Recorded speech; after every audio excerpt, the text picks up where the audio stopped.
We're going inside the collection at Craven Museum in Skipton, nominated for Art Fund Museum of the Year 2024. We've asked the curators to pick 6 of their favourite objects, and we're going to explore the stories behind these objects and what they can tell us about the past.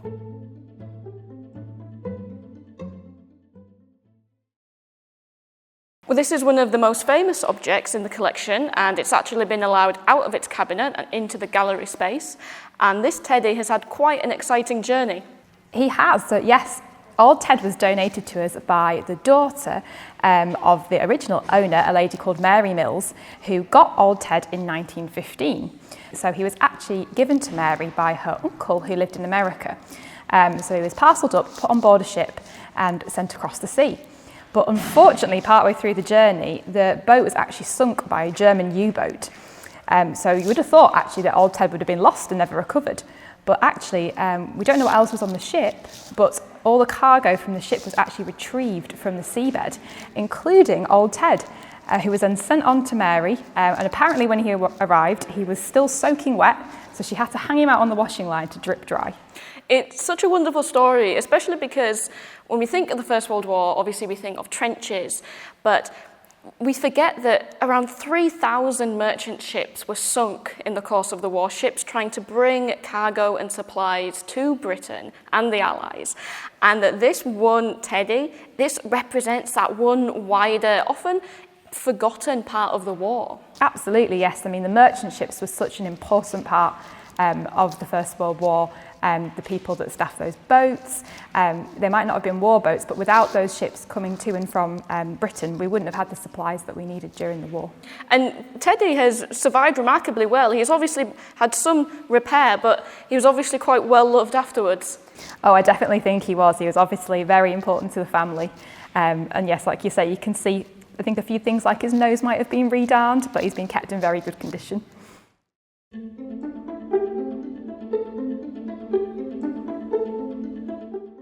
So this looks like it's just come off a builder's site, but it's actually really interesting. That's right. So this lead ingot dates from about exactly AD 81, and it's the best evidence that we have of Roman lead mining in this area.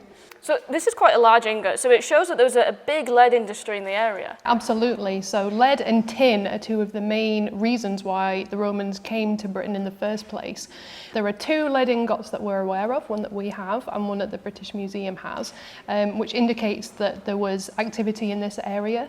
So on the side of the ingot, it says the word brig, which refers to the Brigantes, who were the British tribe who lived in this area. So we know that the Romans were exporting lead from northern Britain all the way across the empire to build aqueducts and sewer systems and all sorts. So it's something which is, it might seem quite boring, it's a big block of metal, but really it illustrates the industry and the trade and the whole reason why the Romans were here. Absolutely, and their relationship with the local people who lived here as well. Not too far away is Aldborough, which was once one of the most important towns in Roman Britain. The local lead would have been used here for buildings, water pipes, household objects, and even coffins.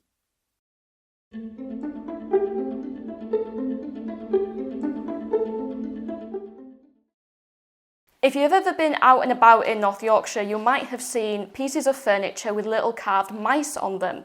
This is a trademark of carpenter Robert Thompson, and we have some originals here. That's right, we do have a collection of Mouseman pieces here at Craven Museum. So Robert Thompson was originally from Kilburn in North Yorkshire, and as you say, his trademark was to carve a small mouse on every piece that he made.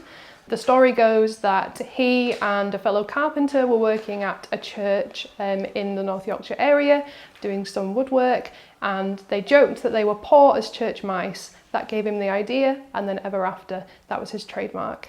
Yeah, and like so many of the people, I really enjoyed when I was growing up, going around to lots of old pubs and churches and trying to find little mice on the furniture. And what I love most about his work is his items are functional, they're really sturdy pieces of furniture, but they also have this beauty. Yeah, that's absolutely right. So he worked on a lot of different types of pieces, smaller pieces like we have in the museum, and like you say, churches. Also, the council chambers here at Skipton Town Hall were carved by Robert Thompson as well. So he worked with this sort of whimsical idea of the mouse, but also very functional, as you say, and practical. And so of the objects on display today, what is your favourite Mouseman piece? I think I really like the plant stand, just because I would quite like it at home. It's always nice to have a piece, like you say, that is beautiful and functional at the same time, and that one definitely is.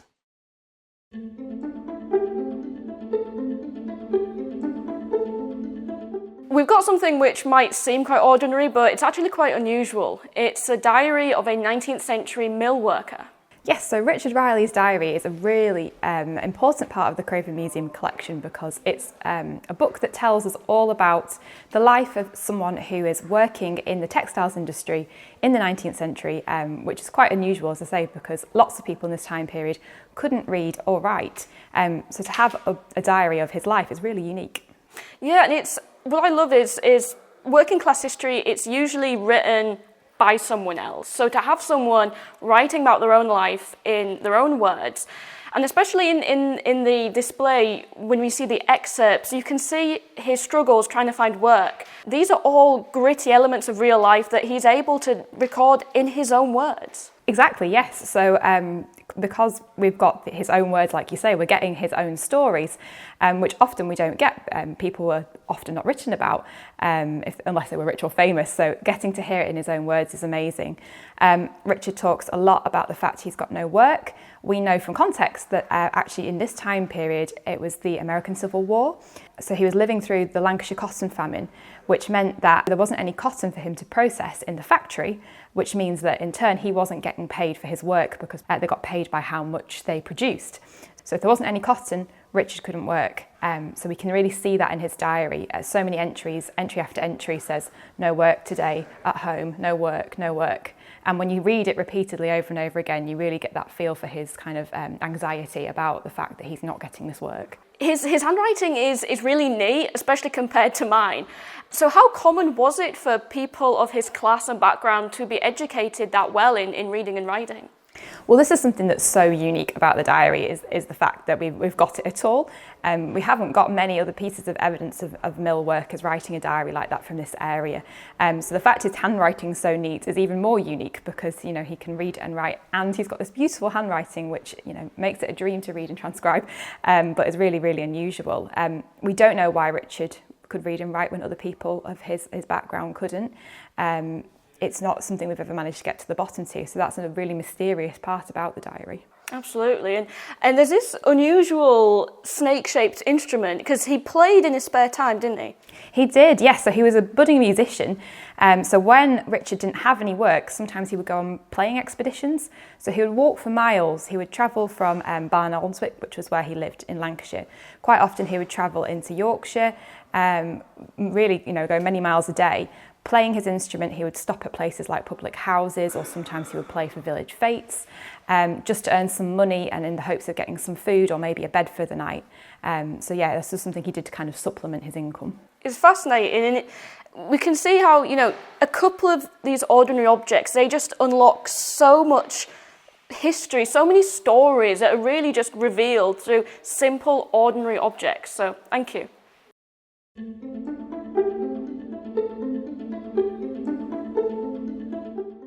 So this is a very busy and bright cabinet. What are all these objects?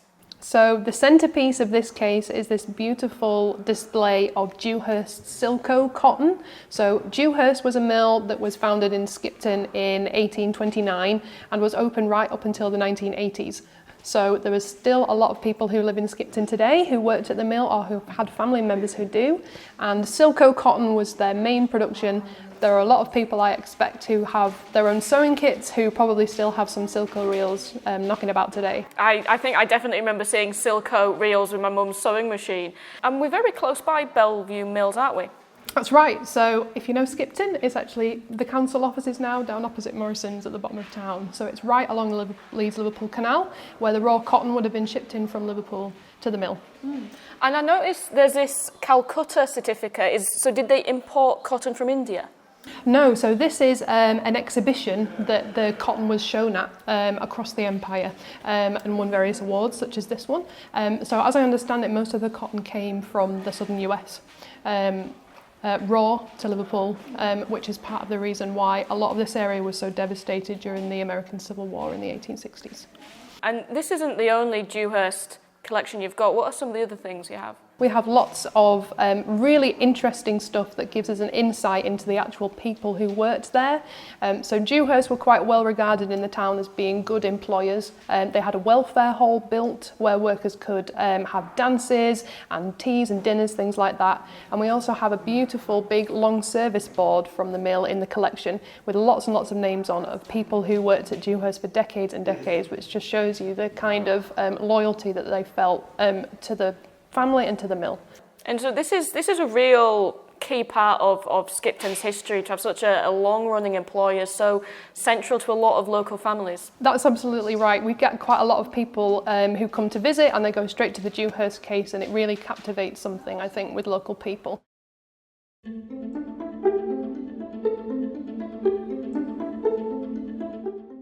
So this was one of the most smudged cabinets when we came in here. There's lots of little fingerprints and children love this. Yes, it's something that really, I think, attracts their attention when they come into the museum because, it's not something you get to see every day. And I think it's an interesting thing that we can, show young people, and we can teach them as well about the ethics of museum collecting through them as well. And so these date from the early Neolithic, which is about the 3000s BC. That's a long time. It is, yes, so they are really old. We actually got them radiocarbon dated in 2022 to find out exactly how old they were.